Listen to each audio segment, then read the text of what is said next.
mentioning before earlier that I thought this was an interesting talk because I'm going to be giving a workshop on network analysis and representation methods that's tied very much to a particular software package called Genealogy.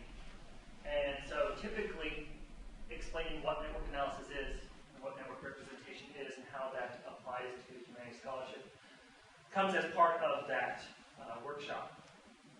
And it will, the first hour will very much be tied to a lecture that goes into detail about how these traditional network analytical methods and representational techniques can be brought to bear on humanities scholarship. However, what that means is that this gives me a chance to talk in a more broad sense about what I've seen in my experience with doing network analysis in humanities scholarship. So rather than doing deeply theoretical or abstract talk or a broad survey of the field, what I wanted to focus on were projects that I've been involved with directly that covered these 4 types of networks. And feel free to interrupt me at any time. This is relatively brief one. So what I wanted to do was prompt this idea of what a network is by pointing out what you would probably traditionally think of as a network. I think that except for perhaps a bureaucratic network, I think all of these sound like natural networks to folks who perhaps haven't used computational methods to do network analysis. But still, this discussion of what a network is typically starts with explaining these basic structures of a formal network as it's designed for computational analysis. So it has what are sometimes pejoratively referred to as lollipops, right? These circle and stem diagrams. You don't even need the circles, the nodes themselves, this idea of the object that is somehow being connected to another object, are at a theoretical level actually unnecessary. A node is simply an annotation at a vertex. It's an interesting philosophical point that we can get into on Thursday. But there's an idea here of objects being connected, that connection typically having some kind of strength. The objects themselves are often represented as circles, sized in some kind of way that indicates some aspect of where it resides within a network. Principles that are brought into play to create these wonderful abstract network representations. That is, from one perspective, a definition of a network. From another perspective, a network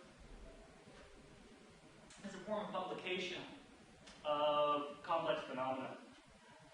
This isn't quite showing up at a high enough resolution, but what we have here is we have this exploration of abstract art done by the MoMA.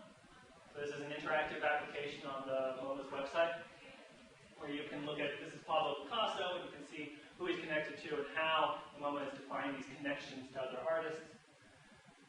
This is a network visualization of Twitter interaction of the employees of Twitter. There was a network representation done for the Chronicle of Higher Education, looking at how colleges thought of peer colleges.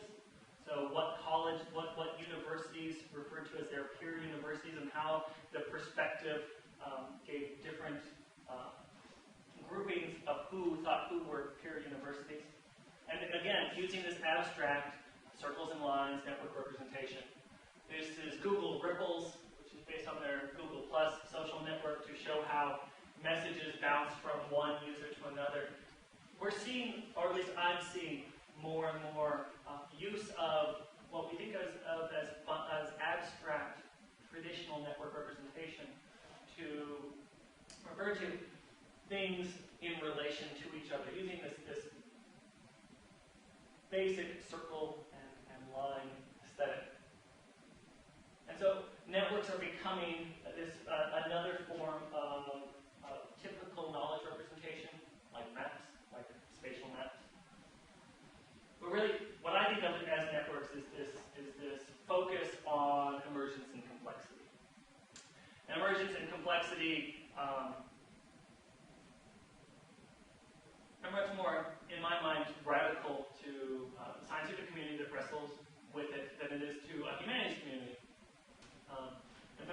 want to sort of give a general overview on this concept of emergence and complexity as it relates to complexity science. There's an excellent paper here called The Reemergence of Emergence, Venerable Concept in Search of Theory by Peter Corney, who summarizes it by quoting Aristotle. He says that a whole is something over and above its parts and not just the sum of them all. So networks, the sort of network view, focuses on connections, and it focuses on connections for the purpose of discovering some kind of emergent phenomena that is more than just the sort of aggregation of the individual objects that you're studying. Needham talks about levels of organization, successive forms of order, and a scale of complexity in organization. So that it's not just that there are individuals and then there is some kind of super entity that acts completely differently than that group of individuals, but rather there is one level of what we could arbitrarily declare to be individuals, and then another level, and then another level, and there are different rules and different emergent properties at different sets of scale. And this is particularly tied to network theory, because network theory is focused on the connections between objects, and not sort of the objects alone in space. One of the ways of expressing this that I like, I can't remember the biologist who said it, but the idea that human beings are just a pile of cells, right? That individuals, it's these individual cells acting in tandem with each other, and that it's creating mid-level structures in the body, and then larger structures until you finally come to this sort of emergent sense of a person. So for the purpose of this talk, networks are four things. At least these are the four networks I'm going to go into in a bit of detail. Transportation networks, and here I'm going to focus on my work on Orbis, which is a historical transportation network model of the Roman world. Mapping of public letters, representing correspondence networks. So, networks that are made up of the exchange of typically objects that indicate communication between individuals.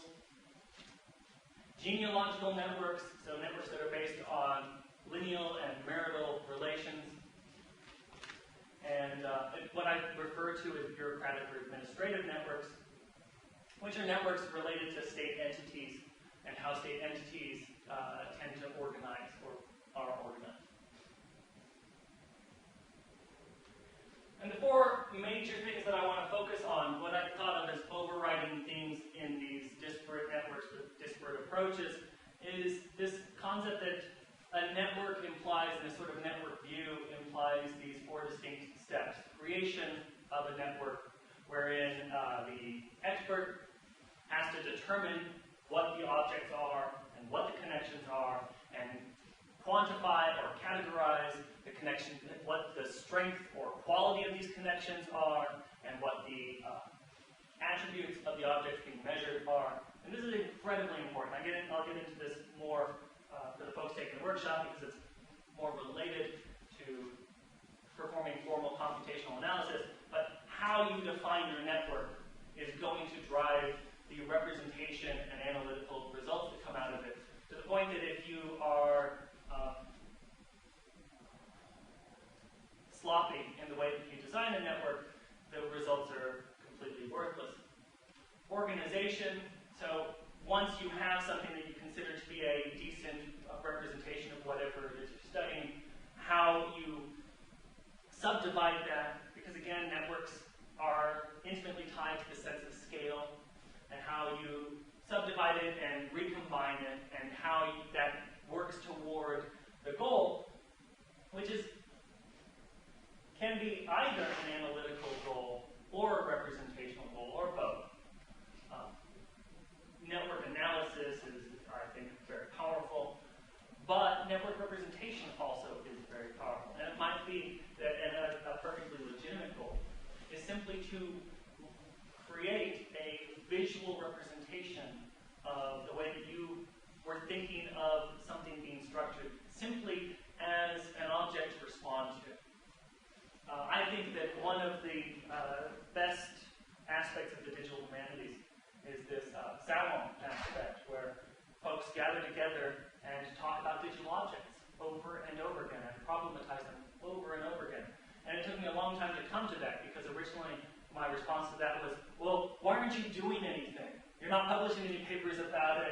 not building some kind of interactive scholarly work. What are you doing?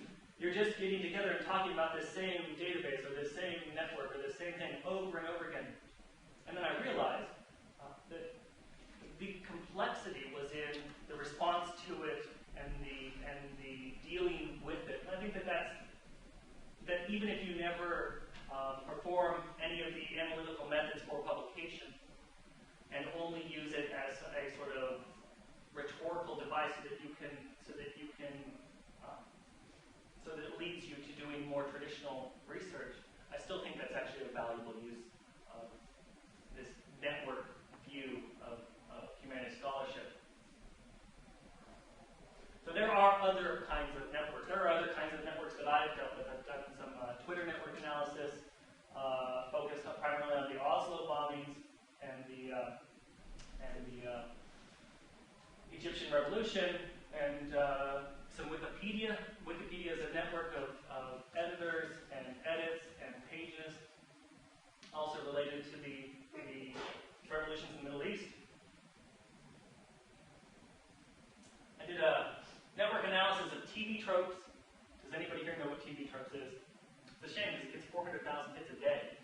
TV tropes is a Wikipedia-like online community and site where users try to identify themes and tropes and elements of stories, and those stories could come from traditional literature or science fiction, cinema, television, web comics, so that you have a page where it lists some kind of element, and then it says you can find this element in Hamlet, and it's also found in Star Wars, and it's also found in Buffy the Vampire Slayer. And it's got a very interesting network structure as a result of that. So you can look at Gilgamesh and their representation of Gilgamesh and see how it's related to some anime that I've never heard of. And also, networks being used to represent more sort of abstract objects like topic models. Topic modeling comes out of text analysis and is very much amenable to several different ways of representing it as a network. And this is just work that I've done. There's more and more work on network analysis in the humanities, or using network analysis in the humanities. I'll be a discussant in a panel at the Association of Asian Studies with 4 historians looking at using network analysis in East Asian history, none of which are the people that I thought of as the people who were doing network analysis in East Asian history. And as you'll see a little bit here, none of them use what I would think of as an interesting method for doing network analysis in East Asian history. So network analysis is growing in practitioners in the humanities. And I think that it's, to proselytize it, I guess, a bit, I think it is a valuable skill set. I think it's probably applicable to most phenomena that, at least in history, that we deal with. And from the examples that I've dealt with working with scholars in literature as well. So that is not going to prove to be a very good slide. Genealogy, we'll start with genealogy. This is Charles II, Stuart King of England, Scotland, and Ireland, and his many spouses and the many children that he had with them, represented in an extremely abstract manner. This is not what you typically think of when you think of a family tree. There's nothing incorrect about it. It's simply drawing an edge between a child and a parent, or a spouse to a spouse. And with those simple rules, you can get, I'm not sure how visible it is, but it's not quite visible from my side, but you can get this strange abstract thing when you just look at the local neighborhood of someone who had many spouses like Charles II. This is Lady Mira Edina Sackville, who also had many spouses, who themselves, some of which had many spouses. You can, from what we think of as traditional network data that comes out of genealogy, you can build very interesting complex networks based solely on these pin ties. They're already categorized so that you can then go examine this network and see how it might might change in structure if you only looked at the matriarchal ties, but the patriarchal ties. Maybe I'm misusing that term, maybe it's simply maternal and paternal. See how the network structures if you drop out the marriages. See how these measurements of network centrality and other network statistics vary as you subdivide the network and remove people in a certain category or connections in certain categories. And what's particularly interesting about genealogy is that there's a huge amount of genealogical data out there. Genealogy is advertised on the internet. I mean, on television. I don't think I know anything other than video games that are advertised on television that are as sort of abstract as this. There's a huge amount of genealogy software. As a result, there's a lot of structured data for genealogy if you're interested in kin networks and traditional family networks. This material comes out of work that we've been doing in what's called the Kindred Britain project, which will be released in about a month and a half. It's an exploration of a genealogical network of 28,000 British elites and the family members that tie them together. So there are thousands of people who are mentioned in the Oxford Database of National Biography, as well as other notable people determined by the PI on this project, Nicholas Jenkins. And if you present the 28,000 people, that's what it looks like. Isn't that amazing? I mean, look, it's 28,000 people with an obvious structure and definite patterns that you could, it's actually almost unreadable, right? But we could make it better because we could make it in 3D. So now it's definitely something that we could go and publish. So as I said, you create data. Genealogy is pretty easy. Genealogy, you have to struggle with whether or not you want to somehow try to account for dark network ties, homosexual lovers, connections between people that fall outside of this sort of simple tripartite categorization, and also fall outside of the traditional and traditionalist software that people use to build this. So this database was built by Nick Jenkins, professor of literature at Stanford, over the course of years. And the software that he used wouldn't allow for any kind of ties except for legitimate children and marriage between a man and a woman. And so it was very difficult to represent the menage a trois that Admiral Nelson was involved in, or W.H. Auden's gay lover, and things like that. So there is a bit, even with something like this, that's sort of, quote, a natural network. There's a bit in that creation process where a scholar has to exercise their domain expertise and decide when it ends. Another aspect of when this ends is, I'll bet you those people were not all barren. They probably had children too. Right? This project, more than any other, when you show it to people, they say, well, why didn't you put in the children for these people too, or these people's parents? And it's because at some point you have to stop. Otherwise, it never ends. It doesn't even have the good grace to roll back down the hill like Sisyphus' rock.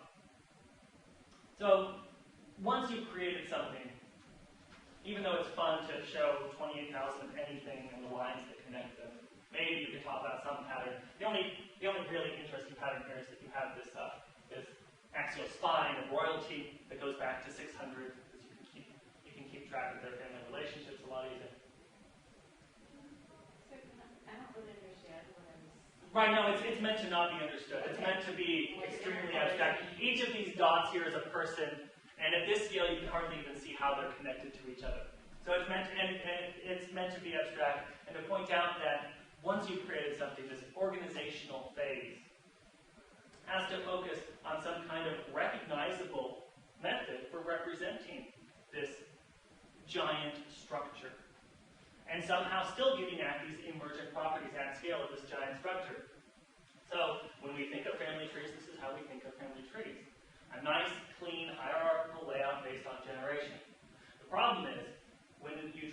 apply that family tree to what are numerous messy examples with exceptions that are not typically represented, except insofar as sometimes you'll see family trees that have the same individual in several places. And so what we ended up building was we ended up taking this network and building this method for laying it out generationally and hierarchically. So this, for instance, is Erasmus Darwin's family. The 4 women that he had children with, his parents, his grandparents, his children, their spouses, and their grandchildren. And so despite the fact that we're using modern methods to create this very complex network that's amenable to force-directed algorithms and interesting techniques of network analysis and visualization, we actually had to go back and build a traditional family tree layout, or something at least that resembles it. I can't demo the site for you because we're on camera, but I would be happy to show you guys the working prototype right now, and you can see some of the ways that these families can be reformulated and grouped into different structures. I want to point out one feature, which at least from my point of view is almost illegible. This same layout algorithm allows you to lay out the paths between people. And so what you're looking at here is the path between Zachary Taylor, the President of the United States, and Robert E. Lee. So you can see that Robert E. Lee's father's, I can't see from here, it's either his mother, grandmother, his great-grandfather was brothers with Zachary Taylor's great-grandfather was brothers with the great-great-grandfather of Robert E. Lee. And it's a simple stepped layout. But it also shows, because these are vertices between points of data, sometimes they're vertices between points of spatial data as well. So these people have events that are associated with them, those events are associated with places. So when we look at one piece, one structure, one pattern out of this network, that pattern being the path from Zachary Taylor to Robert E. Lee, we can also see the spatial pattern that it takes. The fact that to get from Robert E. Lee to Zachary Taylor, you have to go through northern England. What are the horizontal blue bars? So the horizontal blue bars are actually a third chronological representation of the data that's been minimized for this particular view. So there are 3 representations of data in Kindred Britain. There's a network or genealogical representation, a spatial representation, and a chronological representation. And be happy to show people how it works actually interactively after the talk. So this sort of simple stepped representation of pieces of the network allows for some discussion of these emergent structures. This path is itself a grouping of people, a group of people that connected one person to another and has a certain occupational signature, a certain spatial signature, a certain temporal signature, and is, at least when you can have a slightly higher contrast, it's quite legible. The transportation networks are another natural network. We think of transportation networks, we describe transportation networks with the language that you typically see associated with network analysis and representation. In this case, this is a very small, simple transportation network compared to sort of a modern city. The transportation network model of the Roman Empire, which goes by the name Orbis, is extremely simplistic. There's only 750 or so sites, only about 1,700 or so segments to connect them on land, and then several thousand to connect them via sea. And in building it, we ended up providing users with capacity. Most of you, I assume, have seen this since I made mention of it, to do route finding in the Roman Empire. Right? How long would it take to get from Rome to Constantinople? How much would it cost to get from Rome to Constantinople? And is it a different route? If my priority isn't speed, but rather price? And is it a different route in which case Rome to Constantinople is a really boring example, actually. So let's go Rome to London, because there's a little more variation. Is it different if it's based on price or duration, my priority? Is it a different path? Does it come back with different values? Now again, what's particularly interesting here is that the model underneath is large and complex and has trillions of possible lines like this. But you can pull them out and deal with them as individual, aggregated, slightly higher scale in the individual segments, and discuss what that means, or theorize on what that means. It changes with cost, it changes with priority, it changes with time of year. You have a completely different route when you're going in the summer because the wind patterns are different sea routes close down because of the heavy seas in the Atlantic.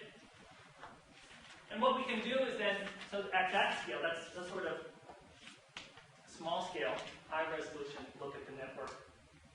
You can aggregate those values. How long did it take to get to all of the places from Rome during the summer? And by all the places, I mean, of course, all the places in the network. And you can deform the Roman Empire so you can represent and theorize on the winter distance from Rome, right? Or the duration distance versus the price distance. And are there tensions between one topological layout and another? And there are other ways to represent this. There's this wonderfully old-fashioned way called a map. So we can talk about the isochrones. Each of these contours represent an equal amount of time to deliver grain, I believe, to Rome in this case. No, this is travel time from Rome. So each of these is a week. Each of these contour lines is a week. So it takes within 1 week you can get to all of this area. Within 2 weeks you can get to this area, and so on. And you can do the same thing with price. In this case, it's the other direction because Rome isn't shipping grain out. Like any good imperial center absorbent, you can see how the Nile makes inner Egypt closer to the Roman Empire than places that are constrained due to topography or the lack of water transport.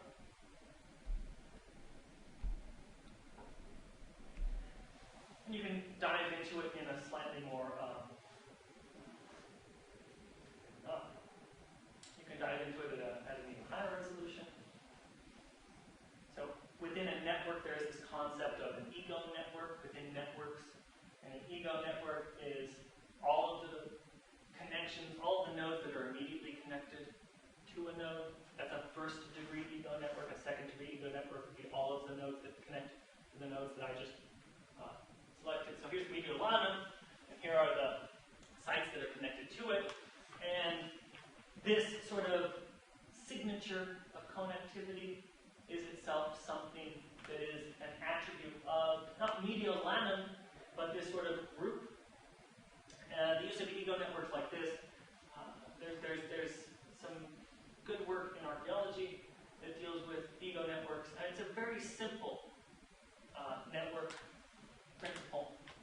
And it allows you to again, I'm not very happy using this word natural, but it allows you to find natural structures within the network, small scale structures that you could perhaps use to build into larger scale structures that would fit into whatever it is you're exploring. It have to be generic about the actual research agendas.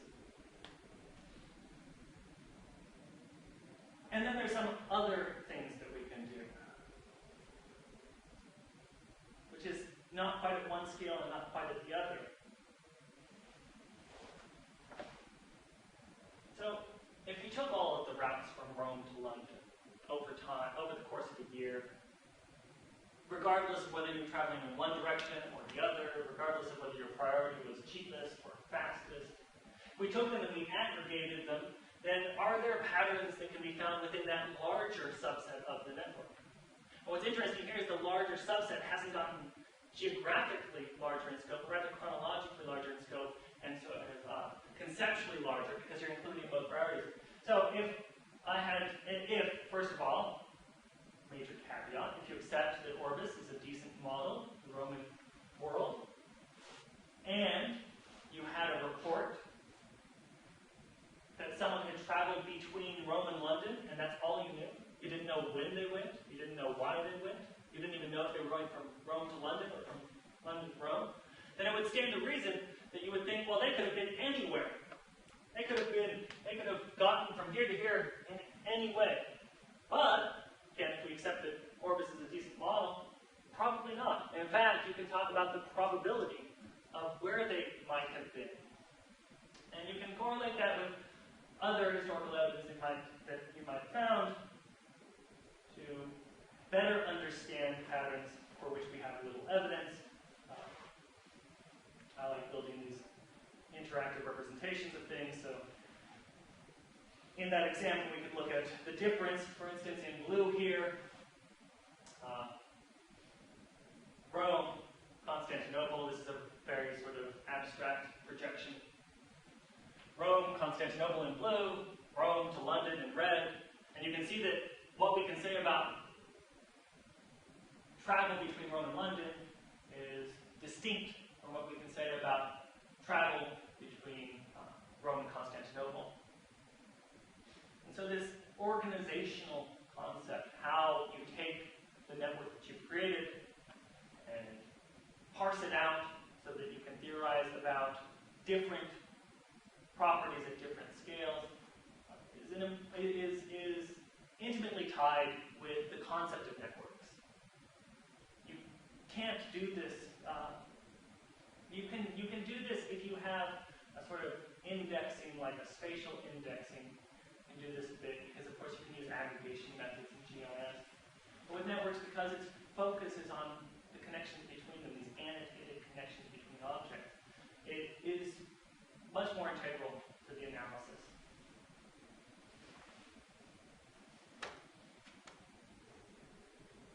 Correspondence networks, another sort of, quote, natural network.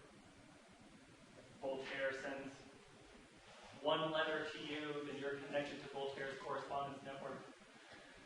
Woe for you to find out that Voltaire sent 15,000 letters out, because then you feel less special since you got this letter. We take all of these letters, and there are several projects dealing with this. I work with mapping republican letters. There's really modern letters online, the electronic enlightenment, cultures of knowledge. There are many projects around the world that are dealing with connectivity between intellectuals as represented by letters that they pass between each other. And of course, there are all of the problems that you have in digital humanities scholarship that tries to use computational methods, because you don't know that these are all of the letters that have been passed. So there's evidence issues. There are all of the issues that come with finally making a decision on how to abstract the connection between individuals. And the results have patterns, but are these patterns of the Republic of Letters, or are these patterns of the scholars who put together the Republic of Letters? And that's something that all of these teams struggle with. What's interesting also is that there's evidence that people game this system. There's evidence that individuals claim to be in correspondence with people, that they're not high centrality people. So one of these arguments in favor of network analysis is that it's a reflection of reality. That regardless of whether or not you're aware of the network in this sort of formal sense, many people are aware of the network. You see this doing Twitter analysis. You see how you can identify spammers by their sort of pattern, how they tweet at people, and they tweet at people who have high centrality. And they're probably not sitting there running some network analysis package. They're probably just spamming people based on much more simple rules, like that this person has a lot of followers, or this person has a lot of activity. So people are aware of networks. These networks are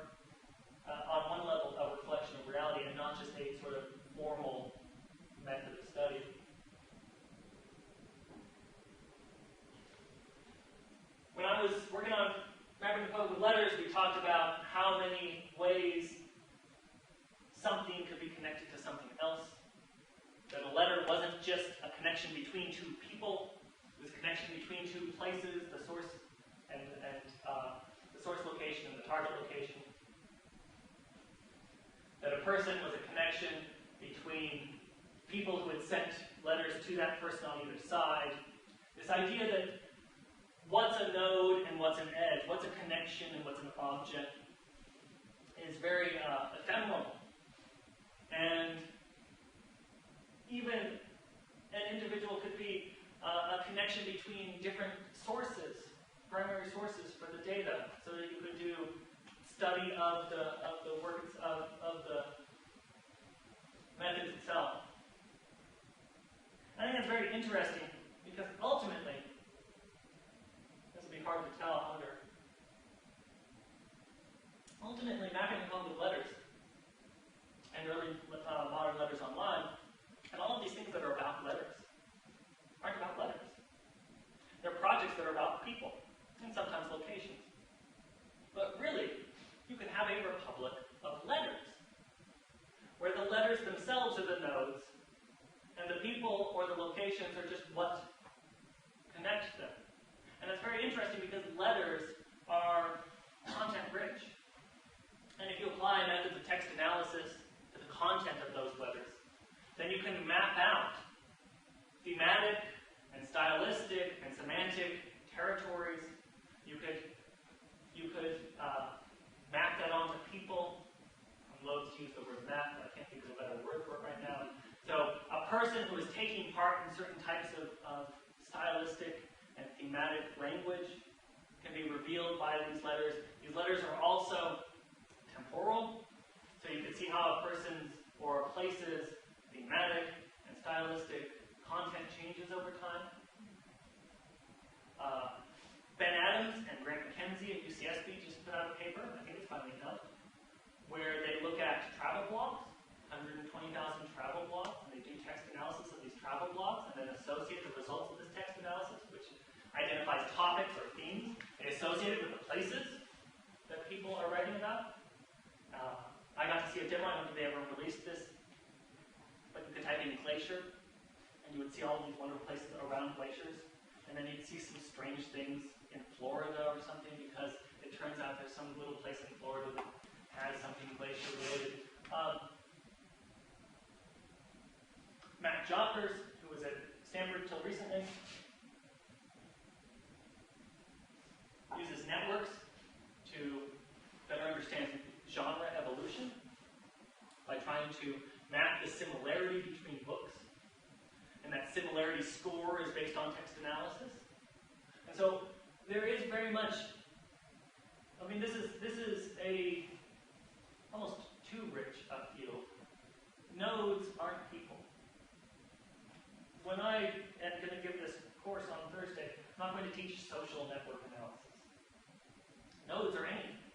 The connections between them are anything. And in fact, the problem is constraining yourself and feeling like you haven't somehow damaged your theoretical agenda in that constraint. But once you do, if you can, then suddenly you have this nexus between time and space and theme and biography. Now finally, bureaucratic networks. Anybody who's familiar with China should be able to recognize Guangxi during the Song Dynasty. No, not really. That's part of the point here. Well, actually, not really. Not so much, because you can see here that unlike the other blob, there's a recognized construction going on. And I'm going to get into this as an example during the workshop in much more detail. This is a circuit in medieval China, so it's a sort of state-level subdivision of the empire. The green at the center represents the circuit government. The red circles are all prefectures. Underneath the prefectures attached to them are these blue circles, they're counties. Underneath the counties attached to them are towns, these little brown dots. And so you can see, just knowing that, you can see that there is not an equal distribution of towns per county.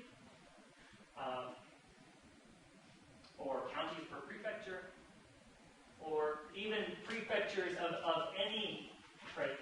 And you can see the sort of switching responsibilities, the membership of counties in certain prefectures, and how that can change over the course of the Song Empire.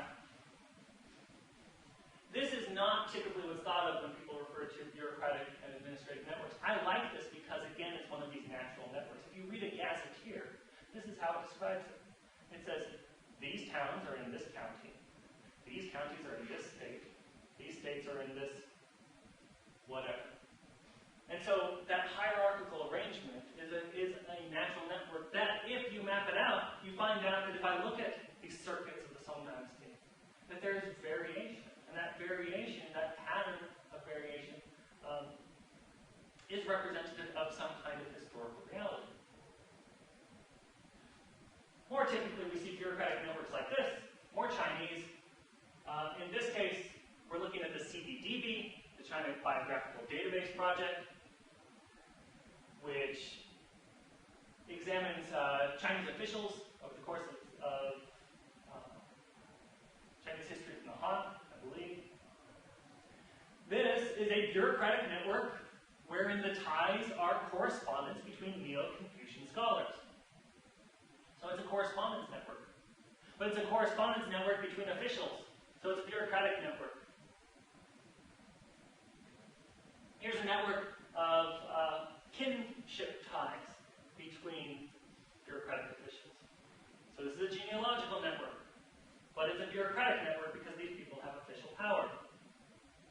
Wouldn't it be nice to compare this with this and find out what structures are different and similar and where they intersect? And that's a major aspect of that organizational and that analytical path with network analysis. You cannot look at 28,000 things and say, aha! You can run statistical analysis on it, and the statistical analysis might numerically reveal some interesting patterns.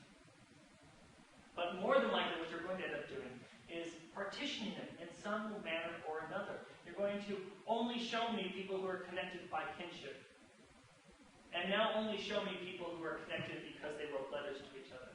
And who's in one and who's in another, and does one act as a broker into the networks of another?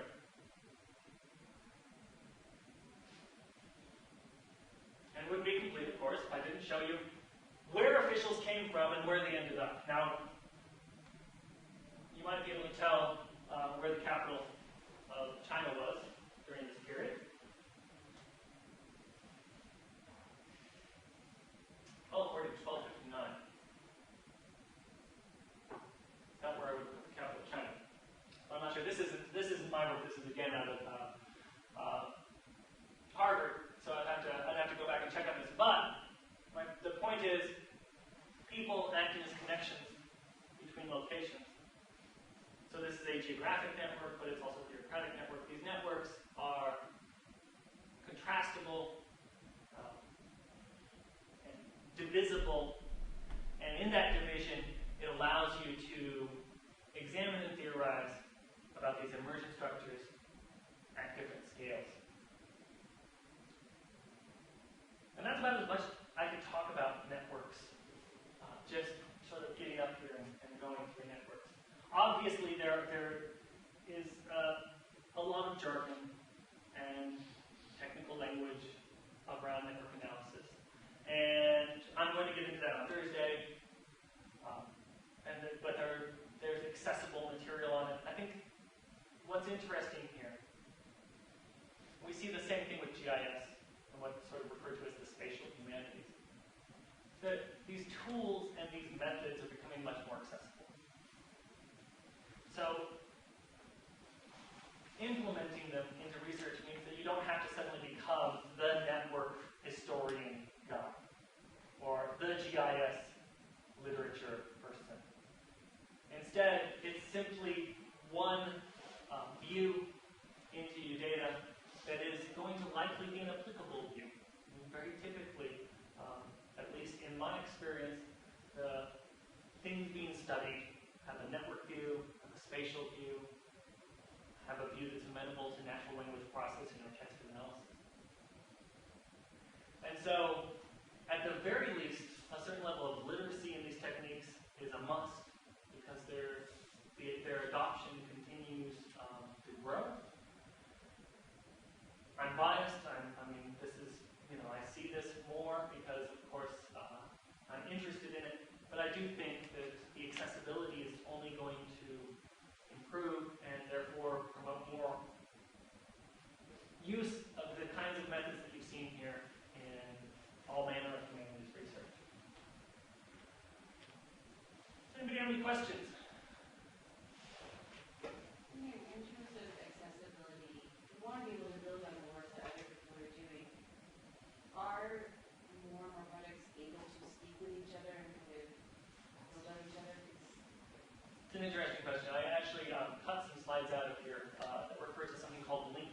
very interesting because linked data is the attempt to take content in databases, and rather than sending you the entire database, you have one individual piece of data within that database that you link to, that you refer to. And you see a lot of network analysis and representation, of course, of that technique. Linked data is growing in adoption, especially in archaeology. Orbis is now part of what's called the Pelagios network, so that there's a historical place names gazetteer called Pleiades, and if you go to Pleiades, it's linked to Orbis, so you can go and look at some place and see what places it's connected to, and it's also linked to this project called Numisma, so you can see what kind of coin hoards are nearby, and so on and so forth. I think that's coming. It's not mature, but it's definitely a part of this whole package of digital humanities, especially when you have this network perspective. Because what you want to do is you want to release this, and you don't want to just release a snapshot that I sit there and say, that doesn't match up, that date doesn't match up with what I would have expected, and there's no way for me to question it beyond that. You want something that you can point to, and you can say, well, wait a minute, what if they use this query to subdivide the network? What if I modified that? Would it significantly change this result? And that can only happen with linked open data. And it's coming. And the Academy is doing a pretty good job of that. But if you're really that's the term for it is linked open data. And a good example is Pelagios, Pelagios. But there's also Biography, which is a collection of, it's a name authority, and it's a linked data resource for famous people, crudely speaking. So it doesn't have their family ties, so maybe the project that we're doing will help that improve that.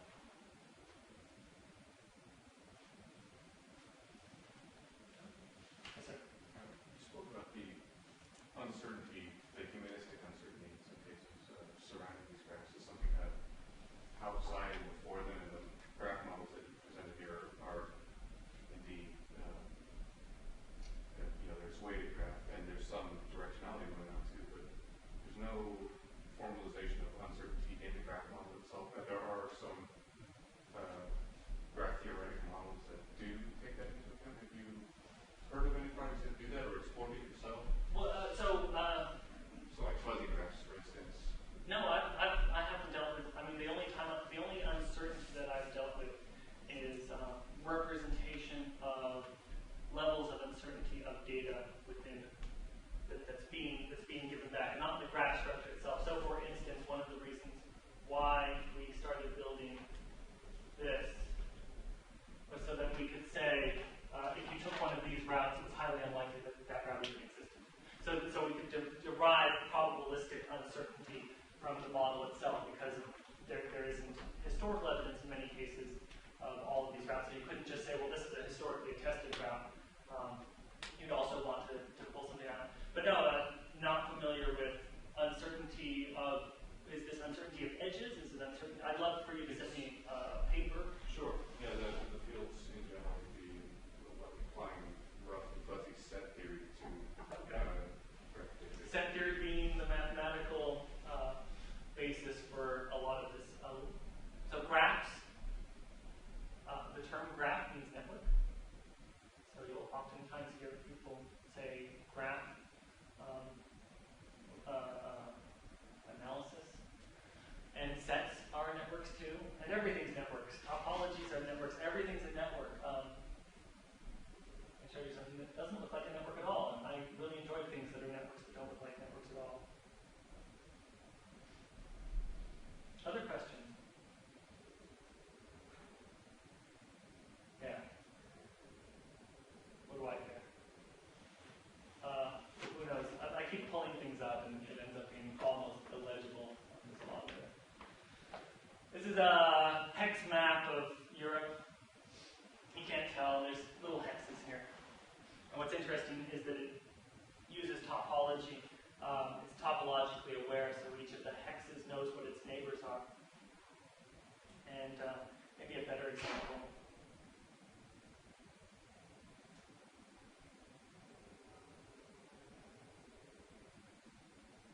Maybe a better example isn't something I'm going to be able to find quickly.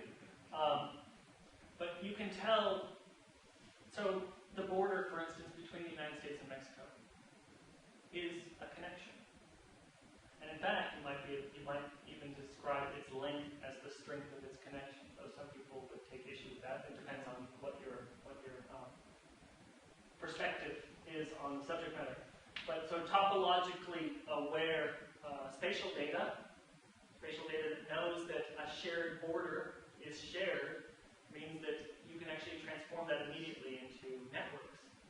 And you could draw the United States as a circle, and it could have a line connecting it to all of the states that border it, Canada, and have a bigger line to, actually I don't know which one's the longer shared border. With Alaska, I imagine probably Canada.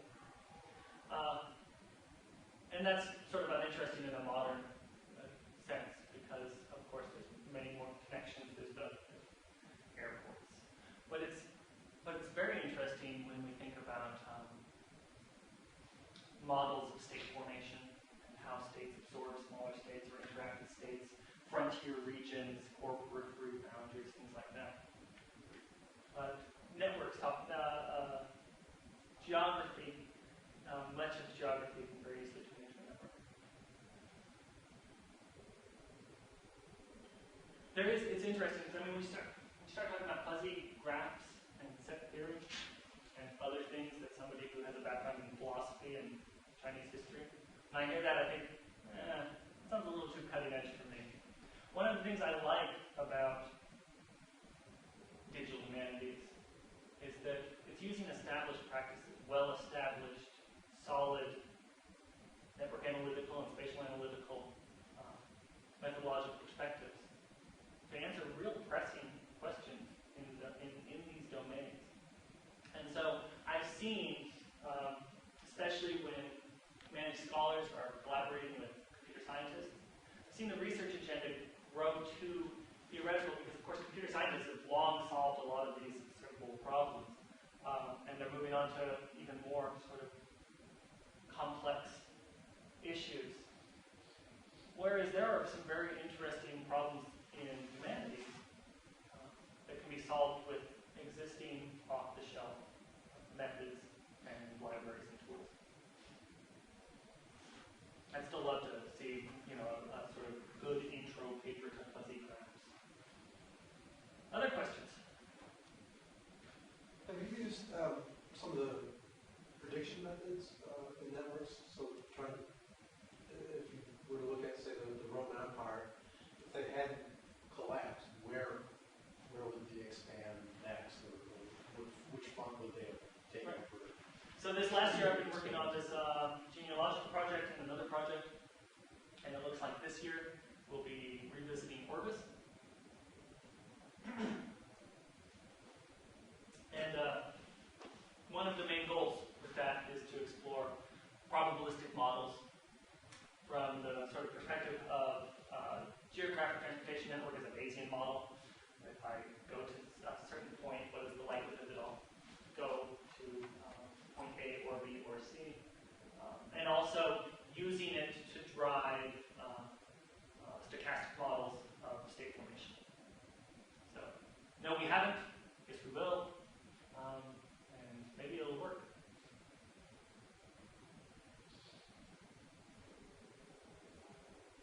Anything else?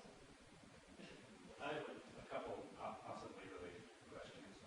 One is just, I'm interested in how, and maybe you'll talk more about this on Thursday, I suppose, but how you manage the data underlying it, the formats, and how it's managed over time, and sort of the curation issues around that data. And also, I'm interested in your role as a librarian, in basically what your training is and how you got there, but also what the role of your library is in supporting these kind of projects, or what you see as a role for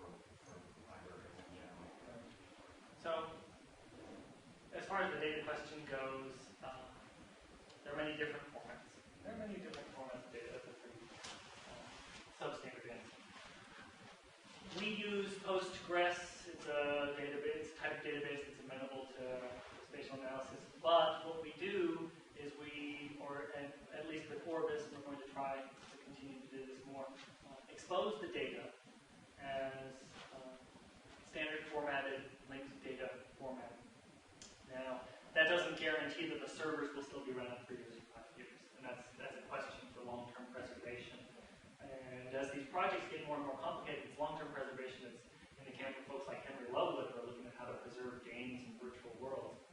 But I think linked data is the answer, so that way, however it runs on your computer, I don't care if it's loaded on Hadoop, or it's a bunch of flat files, or it's Postgres, or it's your own custom data store that you wrote because you're a genius.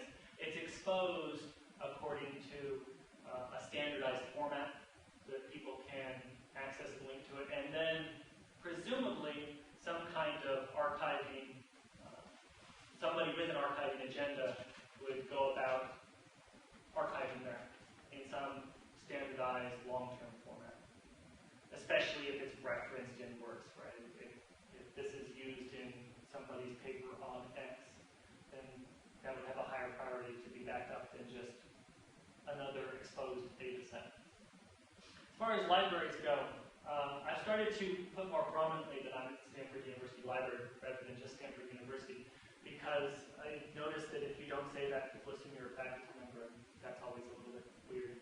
I'm a librarian. I think that this is what librarians do. What it says on my paycheck is that I'm a software developer. I think that there are many different roles for librarians in the digital humanities ecosystem. I think one of them is acting as some kind of designer and developer for faculty members who want to apply their methods in a well-described and thought-out manner. And so that's the role that I fulfill. There are other folks at Stanford University Library that are building digital archives. There are others who are focused on building tools. There are other development support that take different tacks than my position does. So my position is focused purely on research and more on the production of some kind of publication. There are more generic support roles that support a broader definition of what technology means to faculty members, which might include pedagogy, and like I said, tools and archives. Peter Bohl, who is at Harvard running their Institute for Spatial Analysis, and Richard White, who started the Spatial History Lab at Stanford, both made the same comment sort of eerily within the same week about how if the library wasn't going to take care of this stuff, then faculty members would have to. And this was a mindset from a few years back, and I'm sure it still is in a lot of universities. But at Stanford, it seems like the library's finally started to listen, and they're taking care of that. I think that in the long term, librarians, I work in a part of the library that has no books. And if we could just get rid of the students and the faculty, the place would be perfect. Librarians in the long term, I think, will need to be invested in these computational methods. Not quantitatively, not some kind of, not that everyone's a statistician, but rather there are certain methods and research perspectives that are tied to tools that are more applicable to certain subject areas, like spatial analysis in the United States. The United States is a territorial entity. Somebody who is the subject specialist in the United States should know something about spatial analysis, because that's I would argue, tied to that subject, as opposed to network analysis in China, which I think is a more applicable pairing. That's that's something that's kind of nascent in my mind, but something like that. That's what I see the library becoming in the future. Yes, sir. Since you're talking about library issues and preservation, are there metadata standards that are used for network data? The who, what, when, where, why, and how the data were created? Not the structure. Well. Then there'd be people in the library who, right now, are going to watch this on YouTube and get very angry at me. Not that I know about. I'm sure there are. There are the standard metadata standards. I don't know of any that are particularly aware of the structures of network data and therefore focused on that. I think that what we're seeing is the development of something like that because of these vocabularies and ontologies that are surrounding linked data, because linked data is network data, and so it's sort of naturally becoming defined that way. But I don't think anybody's actually approaching it from the sense of, I've got a network of connections. What is the Dublin core for networks, right? Or for each individual connection. Or what's the history of how you created those data, or well, I mean, so that you can evaluate whether they're worth anything. I think the history for the data set, is like any other data set. For the attributes, the metadata for the data set itself, but for the individual, for the pieces of it, most of the graph data that I've seen, most of the network data that I've seen is not very well metadata. And that's